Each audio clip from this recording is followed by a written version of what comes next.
Hi folks, Jimmy up here on the east side of the ridge. Famous Serpent Mound up there. Yesterday I did a video of this mound. It's an earthen mound.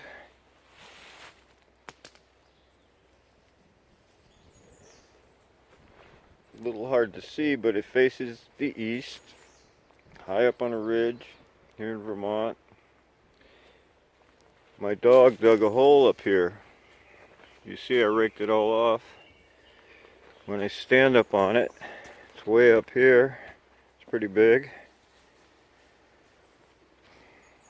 At least 10 feet tall.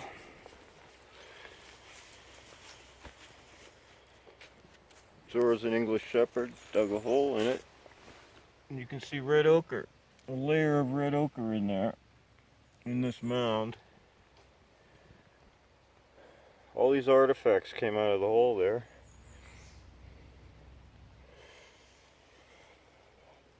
Slate axes and tools. Oxidized iron of some kind, which I think they might have made this layer of red ochre with. Hand tools. Knives. That's a knife right there.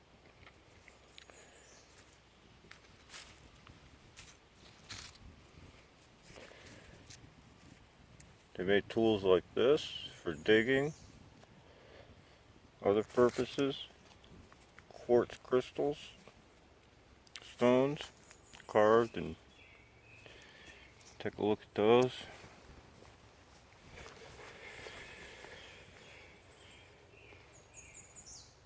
It looks like a very primitive technology.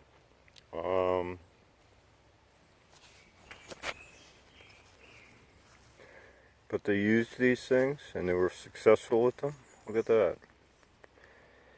I guess you could cut a tree down with that. All these came out of this little hole here. At this layer, right here. And below it is a red ochre layer.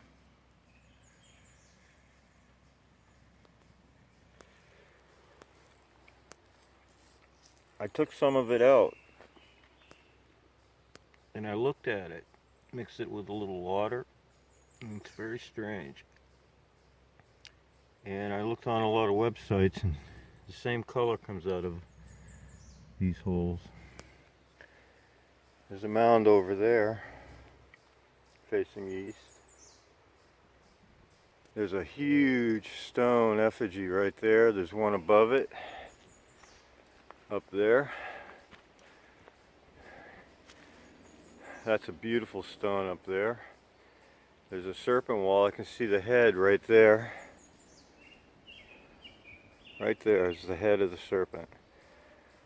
There's whale effigies, sea turtle effigies, and other places in Vermont, sites just like this, you find mounds on the east side of the mountain or the ridge. And I'll walk down the mountain now and see how high it really is.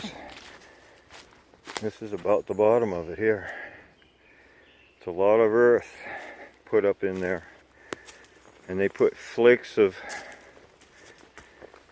these stones on top of the mounds. Like I said, my dog opened it up. It's full of clean earth. I think I'm going to just look at the artifacts I found. Think about what to do with the mound.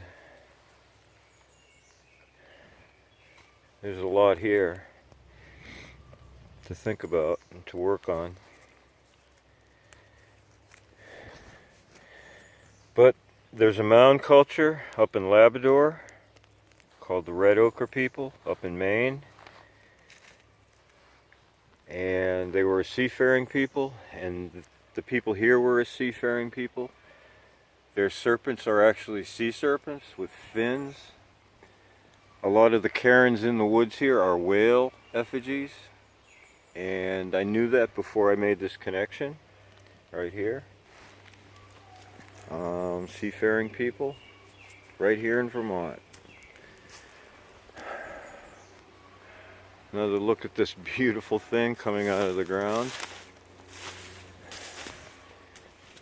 You can see an effigy carved into it. I think it's a turtle or a serpent. Probably a turtle. This is a huge stone breaching out of the ground. Look at it. Look at this thing. It's massive and it's covered with earth.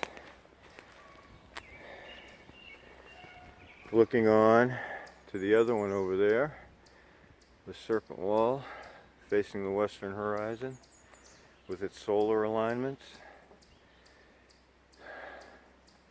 and lunar alignments. If all these trees were down, you'd see another horizon to the east, which is why these mounds were here. Right there and right there. And there's another mound associated with that big stone there. And there's a mound right there.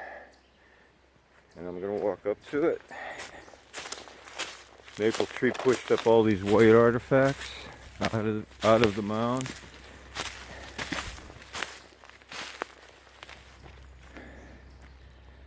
Carefully placed slate stones. And that's what we have here in Vermont. Red ochre people quarrying white quartz, building mounds.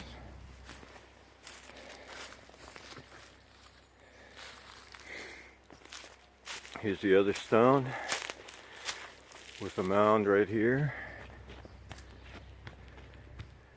Big stone with another notch in it, kind of funky looking, just like the other one. Three-sided stone up against it with a point on it. When the sun set on March 31st, it set right down there at this point. I took a video of it. Three-sided carved stone in the Serpent wall. Thank you for watching. This is Jimmy on the mountain in Vermont with the red ochre people.